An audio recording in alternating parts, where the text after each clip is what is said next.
नमस्कार, आप देख रहे हैं राजस्थान प्राइम। मैं हूं आपके साथ प्रियंका। धौलपुर जिले में लंबित मांगों को लेकर एएनएम और साथ ही एलएचबी संघ की 22वें दिन भी हड़ताल जारी रही। महिला हेल्थ वर्कर मांगों को लेकर सीएम अशोक गहलोत के खिलाफ रोकर मातम मनाकर अनोखा विरोध प्रदर्शन करती हुई नजर आई। दरअसल राज्य सरकार से ग्रेड पर 2800 से बढ़ाकर 3600 पदनाम परिवर्तन समेत अन्य मांग की जा रही है। बता दें कि हड़ताल पर रहने से स्वास्थ्य सेवाओं पर भी विपरीत असर देखने को मिल रहा है, लेकिन सरकार फिर भी मांगों को लेकर गंभीर नहीं है।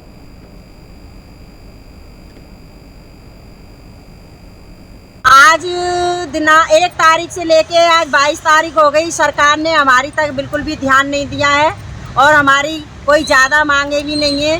3 मांगे हैं। एक तो पे ग्रेड 3600 से 4200, वो 2800 से 3600, 3600 से 4200। दूसरा पदनाम परिवर्तन, तीसरा प्रमोशन। और हम फील्ड वर्क हैं और फील्ड में सबसे ज़्यादा काम एएनएम ही करती हैं। फिर भी सरकार ने इन बहना यहाँ पे कई बहना बीमार भी हो चुकी हैं, लेकिन सरकार ने इन बहनाओं की तरफ बिल्कुल भी ध्यान नहीं दिया है। और महिला स्वास्थ्य कार्यकर्ता जो एएनएम है वो सरकार स्वास्थ्य विभाग की रीढ़ की हड्डी है, ऐसे मानते हुए सरकार ने ये कहा है कि हम महिलाओं का सम्मान करते हैं और हम महिलाओं के साथ है। लेकिन आज सरकार कहाँ सो गई है? ना तो महिलाओं का सम्मान है, ना महिलाओं के साथ है, ना महिलाओं के पास उन्होंने आश्वासन दिया, ना महिलाओं से मिलने आए।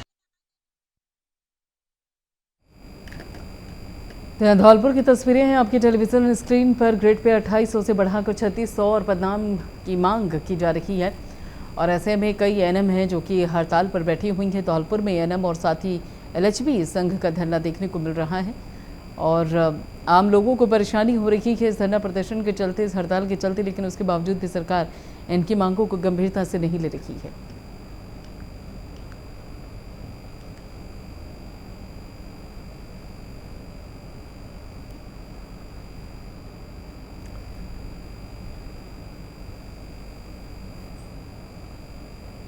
उधर बारा शहर के प्रताप चौराहे पर साड़ी शोरूम में मंगलवार को अचानक से आग लग गई।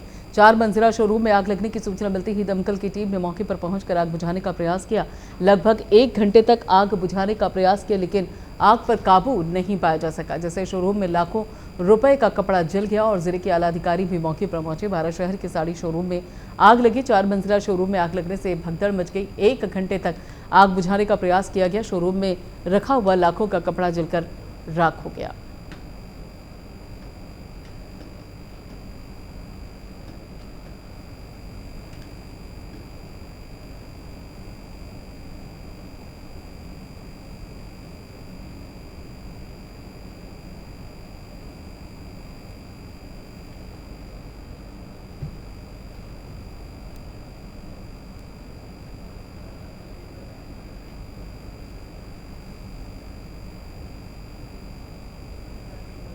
और चलिए शुरू करते हैं राजस्थान की खबरों का। खबर बूंदी से है, जहां पर 7 दिन के दौरे पर आई रैपिड एक्शन फोर्स ने दौरे के अंतिम दिन पुलिस परेड ग्राउंड में डेमो दिखाया। डेमो में यह दर्शाया गया कि हमलावर हावी होने पर रैपिड एक्शन फोर्स अपना एक्शन किस प्रकार लेती है। डेमो देखने के लिए मौके पर बूंदी पुलिस सहित आम लोग और अन्य अधिकारी भी मौजूद रहे। इस पर डीसी राजेंद्र कुमार ने कहा कि आज बूंदी पुलिस परेड ग्राउंड में हमारी बटालियन ने एक डेमो प्रस्तुत किया, जिसका मुख्य उद्देश्य कानून और पुलिस फोर्स आदि का भय अपराधियों में बना रहे। रैपिड एक्शन फोर्स का 7 दिन का दौरा और अंतिम दिन दिखाया गया एक्शन और फोर्स डेमो अधिकारी सहित अन्य लोग मौजूद रहे।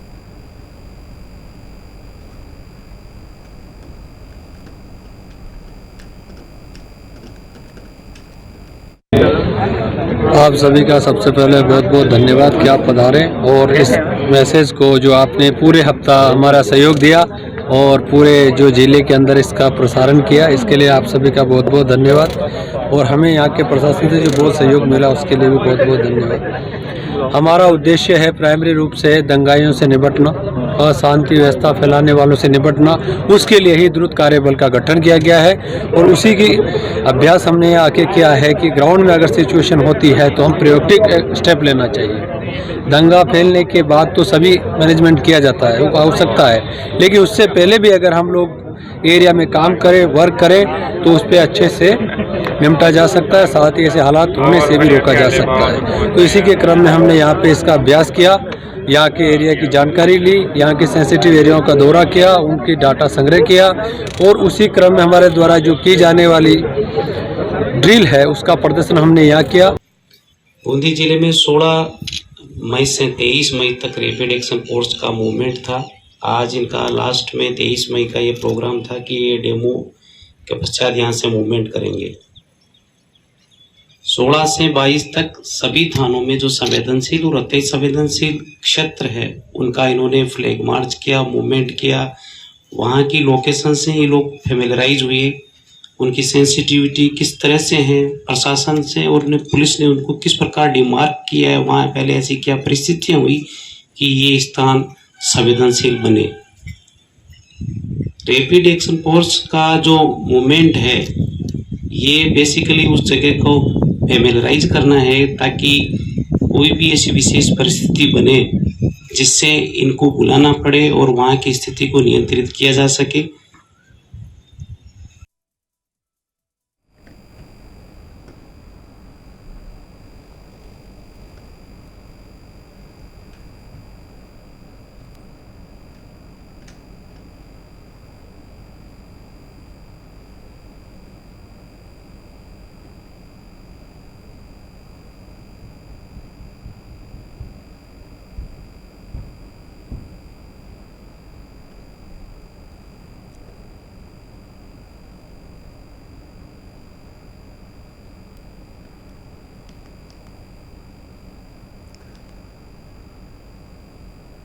और अगली खबर अजमेर से है। प्रधानमंत्री नरेंद्र मोदी 31 मई को अजमेर दौरे पर आ रहे हैं और वे यहां एक जनसभा को संबोधित करने वाले हैं। बता दें कि प्रधानमंत्री के एक दिवसीय राजस्थान प्रवास को लेकर प्रदेश भाजपा ने भी तैयारियां पूरी कर दी हैं।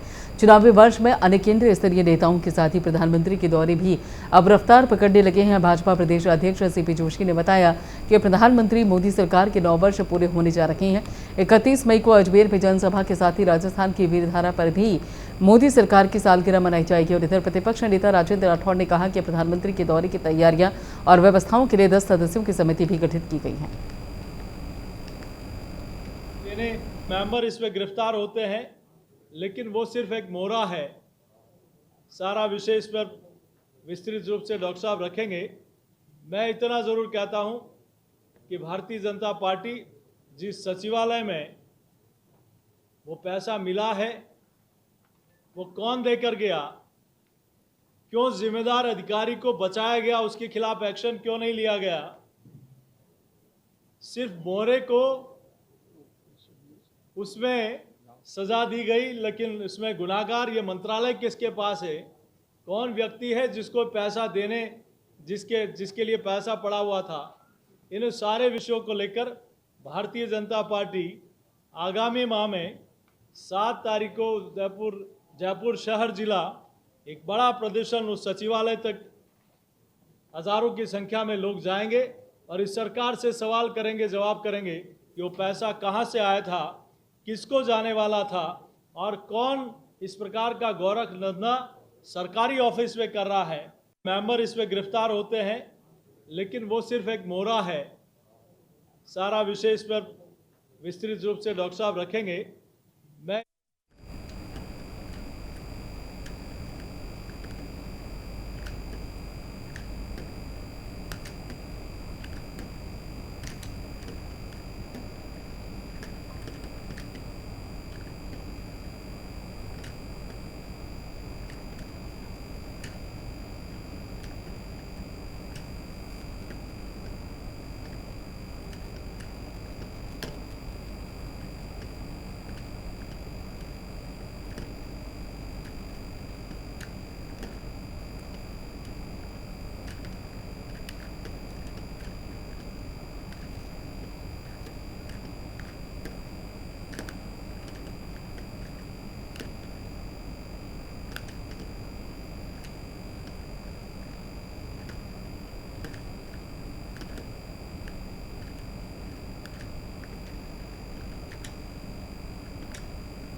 और अगली खबर चित्तौड़गढ़ से है, जहां पर चित्तौड़गढ़ और प्रतापगढ़ दूध डेयरी संघ की ओर से पहली बड़ी खेल प्रतियोगिता 4 से 9 जून तक आयोजित की जाएगी, जिसमें 4 खेलों को शामिल किया गया है। और इसके बारे में जानकारी देते हुए चित्तौड़गढ़ डेयरी संघ के अध्यक्ष बतीलाल जगपुरा ने कहा कि चित्तौड़गढ़ डेयरी की ओर से पहली बार खेल प्रतियोगिताओं का आयोजन किया जा रहा है। इसमें डेयरी संघ समिति के सदस्यगण और किसान भाग लेंगे और जिसके लिए तैयारियां शुरू कर दी गई हैं। उन्होंने बताया कि विजेता समिति टीम को 5,01,000 और द्वितीय स्थान पर रहने वाली टीम को 3 लाख के नाम की राशि दी जाएगी।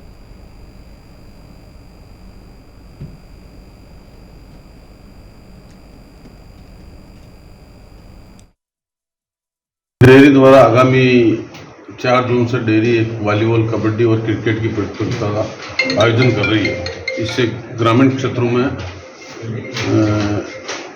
प्रतिभाओं को निखारने का कोशिश की जा रही है। करीब 6,000 खिलाड़ी भाग लेंगे। कौन कौन? कबड्डी, वॉलीबॉल और क्रिकेट। पुरस्कार में समिति को 5 लाख रुपए प्रथम पुरस्कार और द्वितीय पुरस्कार 2,51,000 और खिलाड़ियों के लिए प्रथम 51,000 और द्वितीय को 31,000 रुपये। गोपाल चतुर्वेदी हमारे साथ जुड़ चुके इस बाबत आगे की जानकारी देने के लिए। गोपाल, यहाँ पर समिति के सदस्य और किसान बाकायदा इस खेल प्रतियोगिता में भाग लेंगे, किस तरीके से आयोजन होगा और कौन से खेल होंगे, किस तरीके से पूरी व्यवस्था होगी? बिल्कुल प्रियंका, पहली बार चित्तौड़गढ़ प्रतापगढ़ दुग्ध डेयरी संघ ने किसानों और ग्रामवासियों के लिए खेल प्रतियोगिताओं का आयोजन करवाने का निर्णय लिया है, जो कि बहुत ही सराहनीय कदम कहा जाएगा सहकारिता के क्षेत्र में। जो ये बता दूं कि 4 से 9 जून तक और उसके बाद 10 से 17 जून तक ये प्रतियोगिता आयोजित की जाएगी, जिसके अंदर 4 खेलों को शामिल किया गया है। कबड्डी, वॉलीबॉल, रस्साकसी और क्रिकेट। जो 3 प्रतियोगिताएं हैं वो पारंपरिक खेलों में आती है और क्रिकेट जो है बहुत प्रचलित गेम है, इसलिए इसको शामिल किया गया है।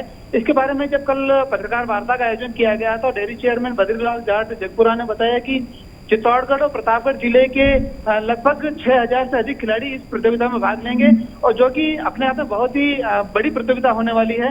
ये बड़ी सादड़ी में आयोजित कराने का निर्णय लिया गया है, क्योंकि इसका कारण बताते हुए जगपुरा ने कहा है कि बड़ी सादड़ी में अमूल का एक प्लांट लगा है, जिसके टक्कर देने के लिए प्रतियोगिताओं का आयोजन कराया जा रहा है। चाहे कारण कुछ भी रहा हो, और प्रतियोगिताएं आयोजित कराई जा रही है। किसान वर्ग को शामिल किया गया है, ये सबसे बड़ी बात है। और ग्रामीण परिवेश के अंदर खिलाड़ियों को और खेलों को बढ़ावा देने के उद्देश्य से बहुत बड़ी पहल है प्रियंका। बिल्कुल है। ऐसे में जो खेलों का आयोजन किया जा रहा है, क्रिकेट, कबड्डी, रस्साकसी, वॉलीबॉल जैसी प्रतियोगिताएं आयोजित की जा रही हैं, आखिर इस खेल प्रतियोगिता का मकसद क्या है? आखिर करना क्या चाह रही है इस आयोजन के चलते?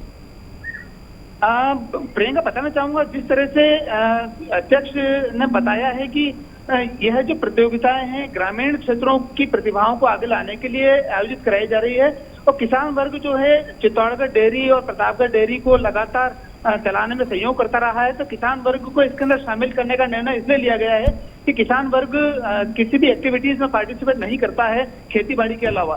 तो किसान वर्ग के जो लोग हैं, किसान जो कि खेती करते हैं, उनको भी इस खेलों में शामिल करने का निर्णय लिया गया है। और इसके अंदर जो इनामी राशि रखी गई है वो भी अच्छी रखी गई है, 5 लाख और 2.5 लाख रुपए। तो लगभग ये आम जन हितार्थ खेल का आयोजन कराया जा रहा है, जो काफी सराहनीय है। और आने वाले दिनों में देखना है कि इस प्रतियोगिता जो पहली बार प्रतियोगिता आयोजित कराई जा रही है वो कितनी सफलता के साथ चित्तौड़गढ़ डेयरी करा पाता है, ये समय बताएगा। बिल्कुल। और ऐसे में अगर देखा जाए तो खासतौर पर ये जो प्रतियोगिता है, एक तरीके से किसानों की जो दूसरी प्रतिभा है उसको भी एक मंच देने की कोशिश करेगा। बिल्कुल प्रियंका, केंद्र और राज्य सरकार लगातार खेलों को बढ़ावा देने के लिए प्रयासरत है। इसके अंदर चित्तौड़गढ़ डेयरी भी यहाँ पर बिल्कुल शामिल हो गई है कि प्रतिभाओं, जो ग्रामीण प्रतिभाएं हैं, उनको शामिल किया जाए। और जो खिलाड़ी हैं, छुपी हुई प्रतिभाएं हैं पारंपरिक खेलों में और क्रिकेट में, तो इसको आगे लाया जाए। और आने वाले समय में जिला स्तर पर और प्रदेश स्तर के साथ राष्ट्रीय स्तर पर भी खिलाड़ी बाहर आए और नाम रोशन करें। प्रियंका, चलिए, शुक्रिया इस सारी जानकारी के लिए।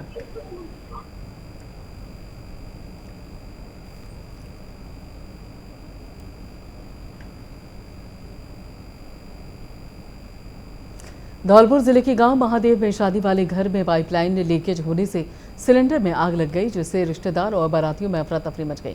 आग की चपेट में आने से हलवाई समेत आधा दर्जन लोग झुलस गए, जिन्हें इलाज के लिए अस्पताल में भर्ती करवाया गया। जिसके बाद मौके पर पहुंची पुलिस ने दमकल की गाड़ी को सूचना दी और आसपास के घरों को खाली करवाया गया।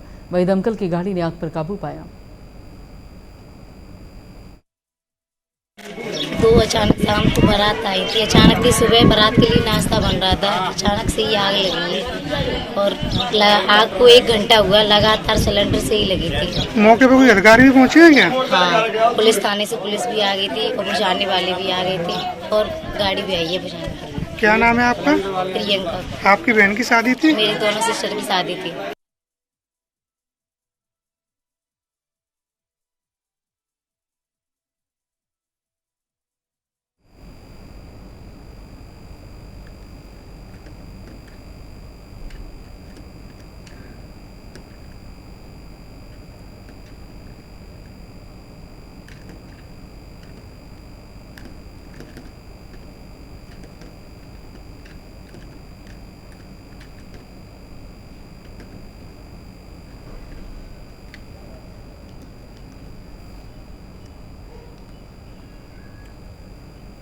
चित्तौड़गढ़ जिले में कार्यरत एएनएम और साथ ही एलएचबी संघ के तत्वाधान में महिला हेल्थ वर्कर्स ने मोर्चा खोल निकाला है और साथ ही 6 सूत्रीय मांगों को लेकर राज्य सरकार के खिलाफ नारेबाजी करते हुए सीएमएचओ ऑफिस से जिला कलेक्ट्रेट कार्यालय तक रैली निकाली और जिला कलेक्टर को ज्ञापन सौंपा। इस बारे में जानकारी देते हुए संघ के जिलाध्यक्ष मंजू ने बताया कि संघ के विगत 23 दिनों से सभी महिला हेल्थ वर्कर अपनी मांगों को लेकर हड़ताल पर है, फिर भी सरकार उनकी मांगों पर विचार नहीं कर रही है।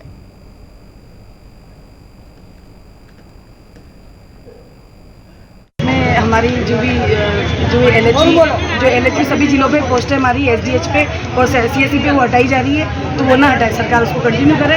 दूसरी मांग हमारी है ग्रेड पे 3600 हमें चाहिए। 3rd ग्रेड टीचर से भी कम हम लोगों को पेमेंट मिलता है, तो ये बिल्कुल गलत है, सरासर नाइंसाफी है। उनके बराबर क्वालिफिकेशन हम लोगों के पास है और टेक्निकल सारी हमारी ट्रेनिंग कंप्लीट है, उसके बाद भी हम लोगों को grade pay 3rd grade teacher से भी कम दी जाती है। फील्ड में हम लोग 24 घंटे काम करते हैं, हमारे कोई न जाने का टाइम है न आने का टाइम है और ऐसे दुर्गम क्षेत्रों पर हम जा के नौकरी करते हैं। आप लोगों ने कोविड में भी देखा है, कोरोना के दौरान हमने कितनी सेवाएं दी सरकार को, जो सेवाएं दी उसका भत्ता तक नहीं पहुंचा हम लोगों के पास अभी तक। और उसके अलावा जो हमारा पदनाम परिवर्तन है, जैसे हम एनएम तो हमारा कोर्स है, तो कोर्स के नाम से हमको जाना जाता है। क्या एक टीचर को बीएड के नाम से जाना जाता है? क्या टीचर को टीचर क्यों कहा जाता है? उसके कोर्स के नाम से थोड़ी जाना जाता है उसको। तो इसी प्रकार एनएम हमारे कोर्स का नाम है और हमारी पहचान बना दी गई है एनएम। तो अब एनएम हमारी पहचान नहीं है, हमारा पदनाम परिवर्तन चाहिए हमें। चलिए फिलहाल लेते हैं, बाकी खबरों के लिए आप जुड़े रहिए प्राइम न्यूज़ के साथ।